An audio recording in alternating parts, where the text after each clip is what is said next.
Heart surgery എന്ന് പറയുമ്പോൾ തന്നെ എല്ലാവർക്കും ഭയങ്കര ഭയമുള്ള ഒരു കാര്യമാണ്. ഹാർട്ടിന് പ്രശ്നമായോ എന്ന് ചിന്തിക്കുന്ന കൂട്ടരാണ് എപ്പോഴും ഉള്ളത്. അപ്പോൾ ഇന്ന് നമുക്ക് സംസാരിക്കാനുള്ളത്, നമ്മളോടൊപ്പം ഉള്ളത് Ananthapuri hospital senior consultant cardio thoracic and vascular surgery doctor Azeem. Doctor, welcome to the show.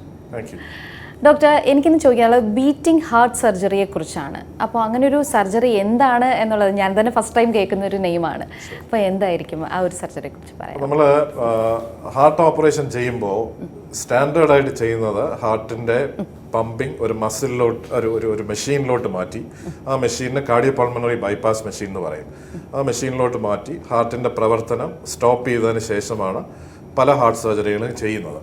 അതിപ്പോഴും ഇന്നത്തെ കാലത്തും ഹാർട്ടിൻ്റെ വാൽവിൻ്റെ ഓപ്പറേഷൻ അല്ലെങ്കിൽ ജന്മന ഹാർട്ടിനകത്ത് വരുന്ന ദ്വാരങ്ങൾ അങ്ങനെയുള്ള ഓപ്പറേഷനൊക്കെ ചെയ്യാനായിട്ട് ബൈപ്പാസ് മെഷീനിലോട്ട് കണക്ട് ചെയ്ത് ഹാർട്ടിൻ്റെ പ്രവർത്തനം നിർത്തിയിട്ടേ നമുക്ക് ചെയ്യാൻ പറ്റുള്ളൂ. നമ്മളിപ്പോൾ സാധാരണയായിട്ട് ചെയ്യുന്ന ഏറ്റവും കോമണസ്റ്റ് ആയിട്ടുള്ള ഹാർട്ട് ഓപ്പറേഷൻ എന്ന് പറയുന്നത് ബൈപ്പാസ് ഓപ്പറേഷനാണ്. ഈ ബൈപ്പാസ് ഓപ്പറേഷൻ ചെയ്യുന്നത് ഹാർട്ട് അറ്റാക്ക് വന്ന് ആൻജിയോഗ്രാം ചെയ്ത് മൾട്ടിപ്പിൾ ബ്ലോക്കുകളുള്ള ആളുകൾക്കാണ് ബൈപ്പാസ് ഓപ്പറേഷൻ ചെയ്യുന്നത്. ചില ആൾക്കാർക്ക് നമുക്ക് സ്റ്റെൻറ്റ് വഴി അത് ചികിത്സിക്കാൻ പറ്റും. സ്റ്റെൻറ്റിങ് പറ്റാത്ത പേഷ്യൻസിനാണ് നമ്മൾ ബൈപ്പാസ് സർജറി റെക്കമെൻഡ് ചെയ്യുന്നത്. അപ്പം ഇങ്ങനെ ഈ ബൈപ്പാസ് സർജറി ചെയ്യുമ്പം ഇത് രണ്ട് രീതിയിൽ ചെയ്യാം. ഒന്ന് ഹാർട്ട് നിർത്തിയിട്ടും പിന്നെ ഒന്ന് ഹാർട്ട് ബീറ്റ് ചെയ്യുന്ന സമയത്തും. അതിനാണ് ബീറ്റിംഗ് ഹാർട്ട് സർജറി അല്ലെങ്കിൽ ഓഫ് പമ്പ് CABG എന്ന് പറയും. അപ്പം ഇതിന് ഹാർട്ട് നിർത്താതെ ചെയ്യുമ്പോൾ അതിന് ഒരുപാട് അഡ്വാൻറ്റേജസ് ഉണ്ട്.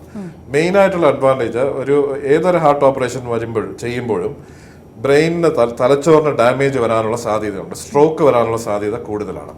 ബൈപ്പാസ് ഓപ്പറേഷൻ ബീറ്റിംഗ് ഹാർട്ടിൽ ചെയ്യുകയാണെന്നുണ്ടെങ്കിൽ സ്ട്രോക്ക് വരാനുള്ള സാധ്യത കുറവായിരിക്കും, കിഡ്നിക്ക് ഡാമേജ് വരാനുള്ള സാധ്യത കുറവാണ്, പിന്നെ ഹാർട്ടിൻ്റെ പൾസ് റേറ്റിൽ വേരിയബിലിറ്റി വരാനുള്ള സാധ്യതകൾ കുറവാണ്. സോ ഇങ്ങനെയുള്ള ഒരുപാട് അഡ്വാൻറ്റേജസ് ബീറ്റിംഗ് ഹാർട്ട് സർജറി ഉണ്ട്, പേഷ്യൻസിന് ഡിറൈവ് ചെയ്യാൻ പറ്റും. സോ ബീറ്റിംഗ് ഹാർട്ട് സർജറിയാണ് ബൈപ്പാസ് സർജറിക്ക് ഇപ്പം ലോകമെമ്പാടും കൂടുതലും റെക്കമെൻഡേഷൻ ബീറ്റിംഗ് ഹാർട്ടിൽ ചെയ്യാൻ പറ്റുമെന്നുണ്ടെങ്കിൽ that carries a better result compared to അപ്പോൾ ഇതിന്റെ ആ ഒരു ചികിത്സാ രീതി അത് കഴിഞ്ഞിട്ട് പേഷ്യന്റ് എത്ര നാള് ഈ ഒരു ബെഡിൽ കിടക്കേണ്ടി വരും, അല്ലെങ്കിൽ അവർക്ക് എങ്ങനെയാണ് റിക്കവറി എങ്ങനെയൊക്കെ ആയിരിക്കും? യൂഷ്വലി ഒരു ബീറ്റിംഗ് ഹാർട്ട് സർജറി കഴിയുന്ന ഒരു പേഷ്യന്റിനെ 3-4 മണിക്കൂറിന് ഓപ്പറേഷൻ കഴിഞ്ഞ് ICUവിൽ കൊണ്ടുവന്ന് 3-4 മണിക്കൂറിന് ശേഷം വെന്റിലേറ്ററിൽ നിന്ന് മാറ്റും. പിറ്റേ ദിവസം രാവിലെ ബെഡിൽ നിന്ന് ഇറക്കി ഒരു ചെയറിലോട്ടിരിക്കും. അടുത്ത ദിവസം പേഷ്യൻറ്റിനെ നടത്തിച്ചു തുടങ്ങും. 3-ാമത്തെ ദിവസം ഒന്ന് പേഷ്യൻറ്റിന് ഒരു ബാത്ത് എടുക്കാം, കുളിച്ച് ഫ്രഷായി 4-ാമത്തെയോ 5-ാമത്തെ ദിവസം വീട്ടിൽ പോകാൻ പറ്റും. ഓക്കെ, എത്ര ഫാസ്റ്റ് ആയിട്ട് തന്നെ ചെയ്യാൻ പറ്റും അല്ലേ? ഓക്കെ, ഈ ഒരു കീ ഹോൾ ഓപ്ഷൻ ഉപയോഗിച്ച് ഹൃദയ ശസ്ത്രക്രിയകൾ ചെയ്യാനായിട്ട് പറ്റുമോ?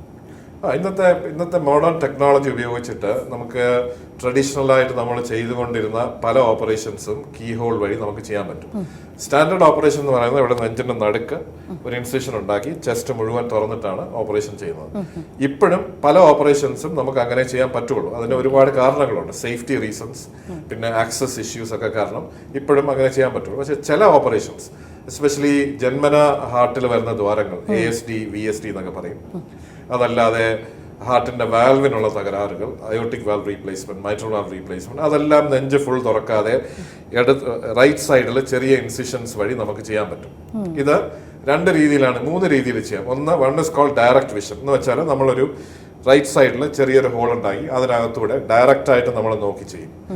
രണ്ടാമത്തെ ഓപ്ഷൻ ഇസ് മിനിമലി ഇൻവേസീവ്. രണ്ടാമത്തെ variant is called endoscopy assistant എന്ന് വെച്ചാൽ നമ്മൾ ഈ ഓപ്പറേഷൻ നെഞ്ചിൽ ഒരു ചെറിയൊരു ഹോൾ ഉണ്ടാക്കും, പക്ഷേ നമ്മൾ ഡയറക്റ്റ് ആയിട്ട് അങ്ങോട്ട് നോക്കുന്നില്ല, ഒരു സ്ക്രീനിൽ നോക്കി ഒരു ക്യാമറ വെച്ചിട്ട് സ്ക്രീനിൽ നോക്കിയിട്ട് സർജറി ചെയ്യുന്നവരാണ് എൻഡോസ്കോപ്പി അസിസ്റ്റന്റ് എന്ന് പറയുന്നത്.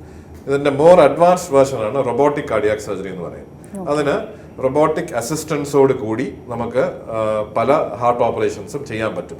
ഇത് എല്ലാ രോഗികളും സൂട്ടബിൾ അല്ല. സെലക്റ്റഡ് ആയിട്ടുള്ള പേഷ്യൻസിന്, സെലക്റ്റഡ് ആയിട്ടുള്ള കണ്ടീഷൻസിന് നമുക്ക് ചൂസ് ചെയ്യാവുന്ന ഒരു ഓപ്ഷനാണ് റോബോട്ടിക് അസിസ്റ്റഡ് കാർഡിയാക് സർജറി.